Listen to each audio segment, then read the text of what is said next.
tulai tak Pawlpi tu ka sai AI dong leng bang chu bang na chan pi yam zani call te khadina tin pen man ma tulai tak Pawlpi Pawl khati kal son ja zong kenai ma tua thui gen mai na business franchise business a pen company khadina amawi company alu amina izungina zang sagina midang te business same sagina again then Starbucks ile franchise si le franchise pen tambi takom to amawi Starbucks logo le branch noya midang te business same sagina to tung to na mau profit tom nga ina toran pen tam ma Pawlpi jong toran pen ekol kam le tam pi ta kam pen da mo franchise church china amau Pawlpi min to amundang gamdang khada khorang khada Pawlpi khat va phut jiao chi dan tam ma lai chang lo song Pawlpi ki pat zia le tu lai ta Pawlpi ki pat zia Pawlpi ki phu zia pen tam pi ta ki lam dang hi china masan gen nom ham toile Pawlpi thakhat thuina alian so theinang mi tampi tak member nga theina ding na bang ni lan jang ding chi AI ki dong na to sunga bang teng khong advice chiding ya suggestion pai ham chile ama sai na hi company te ma bang na Pawlpi zong logo ki chen ma hoi ma nei ding to chang strategy hoi ma nei ding brand min Pawlpi min ma da Pawlpi min chi ba nei ding mi te lung lut thei ding wa branch min hi Pawlpi ne ai zong na logo ding a ki chen ta ga bowling to chang ina vision mission ta zong lim ta ga ki gel sin sending to tung ton na marketing scene ding wa marketing social media hoi ta ga zang ding ina ken dena social media short video clip ton to mai zong ina activist ton te zong na to te post zi za ding ads te zong zang ding ina to ai le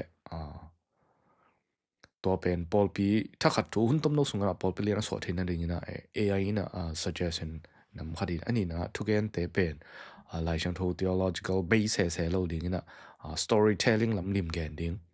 Pawlpi po khlai to ran tam ma storytelling pasien tu thu sut nga na sang tang thu khat pu ai ke storytelling pen na sia to chang le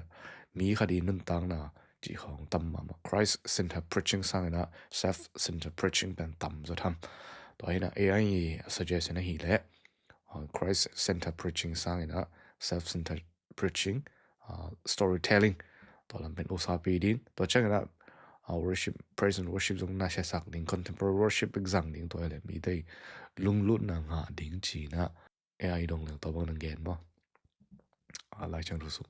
thon bal to bang gen ke na toy chiang tulai taka ikidem pi pe nai le zong to ran teng ma hi pa phial tam zo itukim ke zong in isang lo ke zong in zong Pawlpi tam zo phial ben to apram teng ma to aki dem hi mai pasien thu gil athu tak gil na lam sang ina Koici bang na mi kheng a rich engagement ai zong tam bai zong chi vi ve ki hi zo piani na ei hiang Pawlpi sunga local Pawlpi sunga tu itu te gilwa ta ge kham nai lo apolama te gilwa ta gina ki piak som bai pian to khong zong item chi khong bai changa Pawlpi te pen a member atam ke hang mi pi atam ke hang na ki chidam hello athu gilom lo so va mo toy manina to ran AI suggestion bangina Pawlpi pen ki pan ziao ki tam ma ta Pawlpi vision ne yin chi khat to hin ai ki pat zia pen to ran denai chi a strategy thing logo thing branch min thing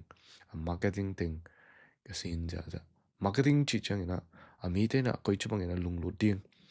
van khat marketing i va sin tak chang ina a hoi na be ki ge ne hin hoi lo hi na ni hoi ding hi zang le chin gen te na lotion mangai hi lotion na zat na tung to na chi na sa ne lik dik ding ngek so ding ngo ding na mel zo hoi chi bang na marketing pen mi te zang nop ding vi ve hi na tua dan marketing zong pen Pawlpi sunga tam ma ta mo ai sha ro sunga ungen mo na thu ken na chi te sang ina a khum vi ve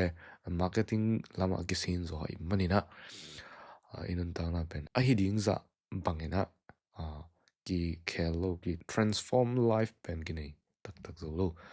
chi khat om le ki lo mi